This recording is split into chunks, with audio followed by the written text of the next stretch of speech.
So these fish have, in the summertime, they're migrating out east. They're hanging out in Pennsylvania, New York waters, gorging themselves on smelt and pelagic type bait fishes. As that water starts to cool, they have some hormonal changes that take place as a result of photoperiod or change in day length. So they'll start to migrate coming back west. And as they come back, one of the first pieces of structure they're going to hit is this bowl type area here between Huron and Vermilion. And what's special about that bowl, it will actually attract bait fish. So we have gizzard shad in here, we'll have some emerald shad in here, we'll have some perch set up. They're gonna need some fuel.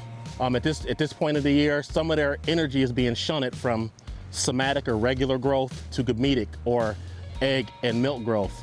So they'll start to feed on these gizzard shad, these emerald shiner. So you can take advantage of that. These fish will hang out here until mid-December before they start kind of getting close to the river mouth. So come out here and take advantage and find yourself the next bite.